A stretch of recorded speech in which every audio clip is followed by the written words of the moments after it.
Hey, it's Dan from Intellijel, and today I'd like to show you Flurry. Starting at the top is my favorite section. This is the digital noise synthesis.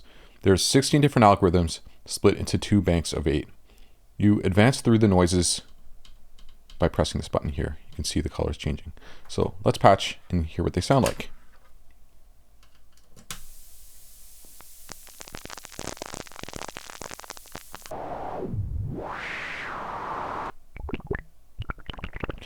Each algorithm has one primary parameter that you can morph, but there's also a secondary one if you press and hold the noise type.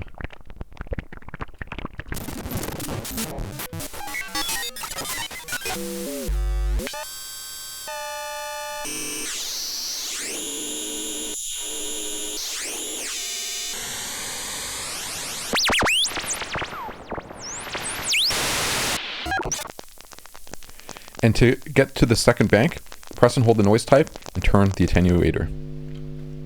So to the right is bank 2, to the left is bank 1. So now we're into the second bank.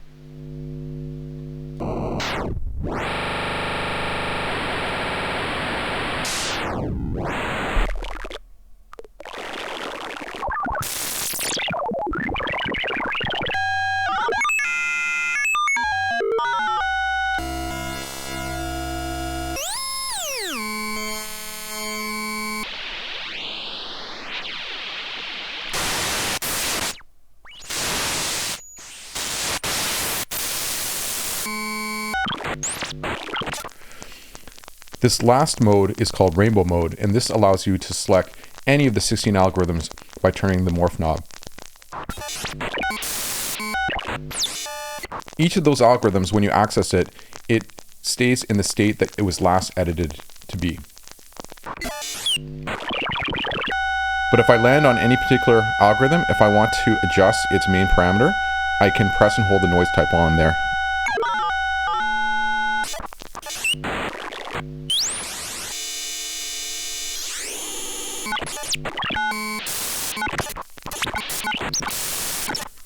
As you can see, this mode is pretty fun to modulate.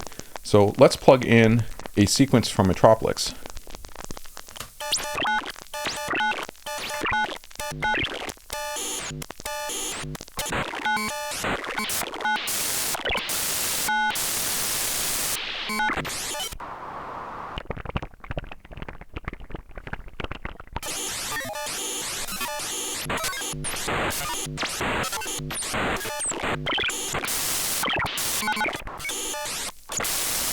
Next we have the pulse section, which has 2 different modes, clock and random.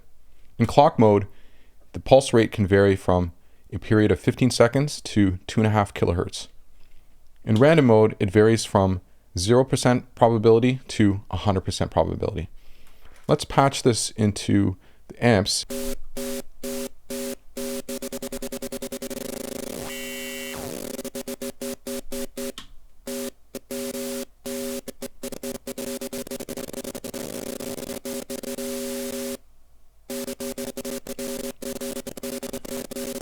The on time of the gates can be adjusted by pressing and holding the noise type button and then turning the pulse rate knob. This puts it to their minimum, and that puts it to their maximum.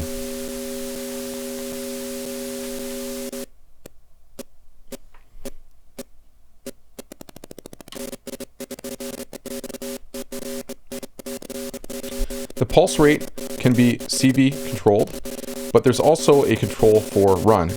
This is a logic control and it's normal to 5 volts, which means it's always running.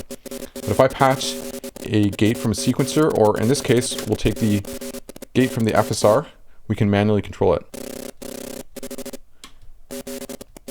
This allows us to get bursts of clock or bursts of random gates. Next, we have the sample and hold and track and hold section. The mode is selected with the switch here. So let's start with sample and hold mode. I'm going to patch the output of this into the FM of a Dixie. In sample mode, anytime the trigger goes high, at that instant, the sample is taken from the sample source, which in this case is the white noise, and it holds that voltage. In track and hold mode, every time the gate is high, or your clock, whatever your trigger source is, it passes through the sample source. So in this case, we're hearing the noise modulating the Dixie every time that gate is high.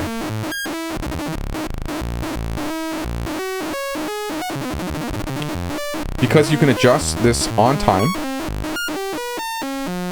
you can adjust that effect.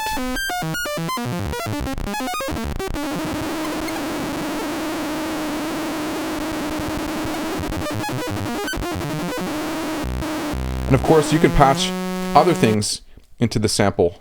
So we could use the digital noise, but I'm going to try taking an oscillator. This is a great way to get a kind of bit crushing effect.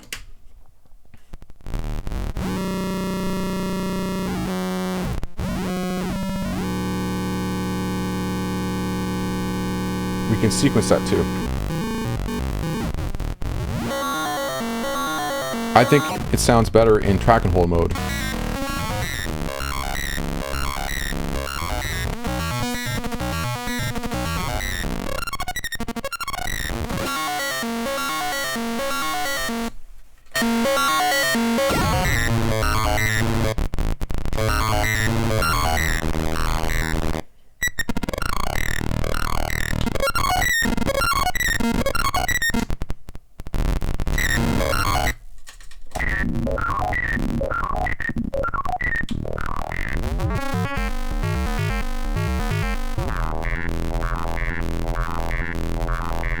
Next we have the slew section. The slew section has two modes, envelope follower mode and exponential slew. Basically, slew will smooth out abrupt changes in voltages. So let's take a sequence from Metropolis again.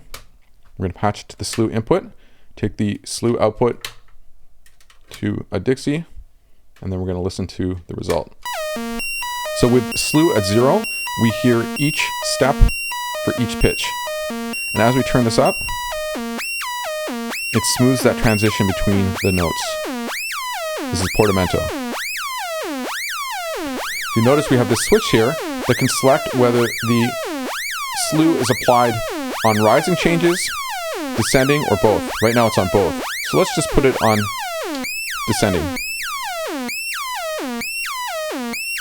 and ascending.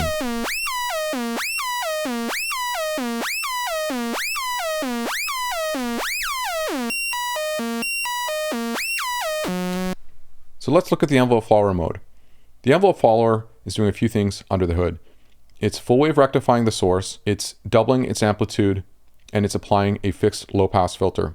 The whole point of this is to take something complex like drums or voice and turn it into a smoother voltage that you can use to control the amplitude of a VCA or the pitch of an oscillator.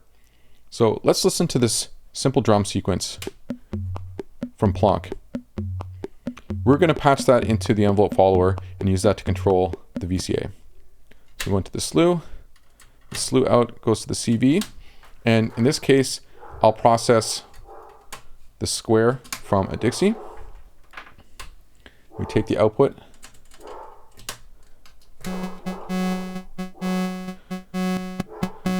So with slew time at 0, which means that there's no smoothing happening, you can hear some more aggressive timbres because a lot of the higher frequency component is still coming through. But as we turn this up, it smooths out. For envelope following of percussive sources, I like to switch to decay mode only, or descending. That retains the initial attack, but then you have slew time to control the decay.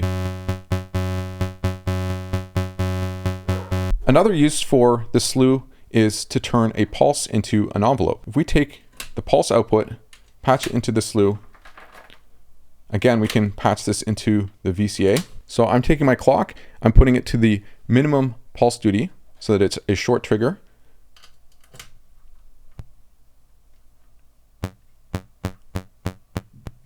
And now I can use slew time to control the decay.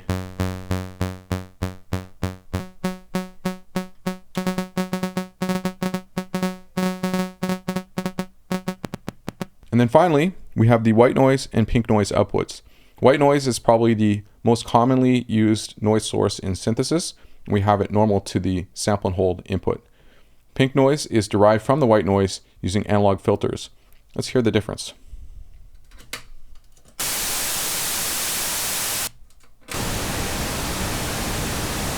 So that covers all the basics of what you can do with Flurry, but as I'm sure you can imagine, there's a lot of interesting self-patching and integration with other modules that can happen too.